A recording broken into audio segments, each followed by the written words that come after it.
Assalamualaikum warahmatullahi wabarakatuh. Selamat pagi Bapak, izin memperkenalkan diri. Taruna Muda Politeknik Ilmu Masyarakatan Angkatan 57. Nama Meriki Ardian, STB 5027, Prodi Teknik Masyarakatan B. Izin Bapak, izin untuk mempresentasikan UTS mata kuliah Pancasila tentang kasus pencabulan Bapak. Izin Bapak. Di sini saya akan mengulas kasus tentang pembina pramuka cabuli 15 siswa.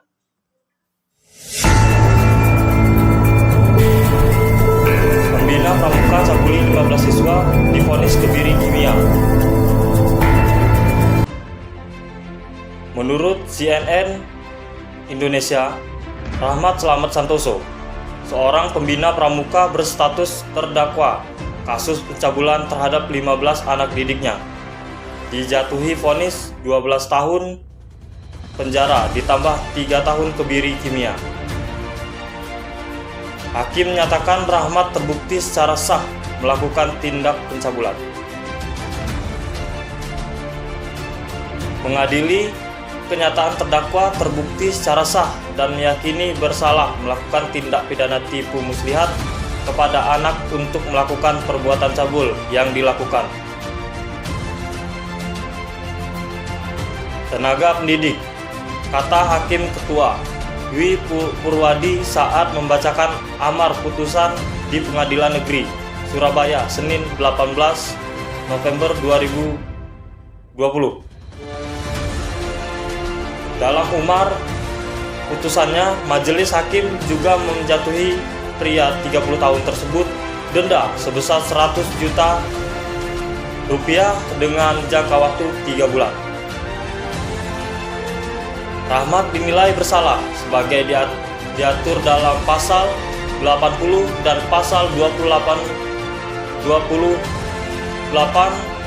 Undang-Undang RI nomor 17 tahun 2016 tentang perubahan kedua atas Undang-Undang nomor 23 tahun 2002 tentang perlindungan anak.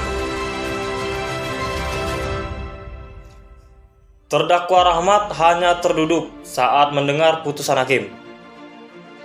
Sejurus kemudian, ia menyatakan belum bisa bersikap apapun, belum bisa memutuskan Pak Hakim, lirinya.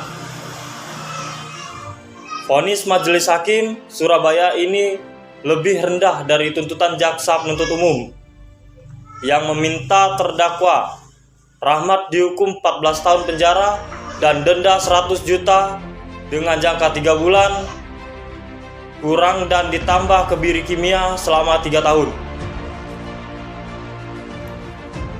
Atas putusan hakim itu, Sebastiania Pedona menyatakan pikir-pikir, vonis ini akan kami laporkan ke pimpinan. Kami masih punya waktu 7 hari untuk bersikap melakukan banding dan tidak, ujar Sebastiania. Usai sidang, terdakwa Rahmat mengatakan bahwa putusan hakim terlalu berat baginya, tapi ia tidak menyebut secara pasti hukuman mana yang membuatnya merasa keberatan. Berat aja, ucap singkat sembari diiringi jaksa ke ruang tahanan PN Surabaya. Kasus ini bermula saat 3 wali murid mengungkap perlakuan cabul Rahmat terhadap anak mereka. Mereka lalu melapor ke Subdit 4 Renaka Diskrim Polda Jatim. Setelah didalami penyelidikan, kemudian terungkap bahwa Rahmat telah mencabuli 15 orang anak didiknya, atau lebih banyak dari laporan awal. Perbuatan terdakwa Rahmat ini sudah dilakukan sejak 2016. Ia merupakan pembina ekstra pramuka di 6 SMP dan 1 SD, baik swasta maupun negeri di kota Surabaya.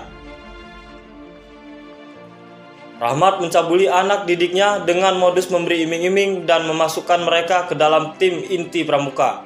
Selanjutnya, siswa diajak ke rumah terdakwa untuk belajar pramuka, namun yang dilakukan justru perbuatan asusila. CNN ID. pasal yang menyangkut pencabulan, yaitu adalah pasal 418 ayat 1 Undang-Undang 1/2023. Setiap orang yang melakukan pencabulan dengan anak kandungnya, anak tirinya, anak angkatnya, atau anak di bawah pengawasan yang dipercayakan kepada untuk diasuh atau dididik, dipidana penjara paling lama 12 tahun. Dan tanggapan saya tentang kasus di atas adalah tanggapan saya tentang seorang guru atau pelajar yang telah menghancurkan masa depan korbannya sangat tidak wajar dan sangat tidak pantas, dan pantas mendapatkan hukuman yang seberat-beratnya. Seberat itu, dan bukan hanya satu korban, melainkan lebih dari satu, berarti pelaku tersebut sangat merencanakan perbuatan kejinya tersebut. Maka dari itu hukuman yang ia dapatkan sangat pantas. Kasus ini melanggar sila kedua, yaitu kemanusiaan yang adil dan beradab. Apabila Pancasila dijadikan pedoman dalam kehidupan sehari-hari, maka pelaku akan sadar bahwasannya hal yang dilakukan tersebut adalah salah dan melanggar sila kedua. Siap Bapak, izin untuk mengakhiri presentasi saya. Izin Bapak, siap. Terima kasih.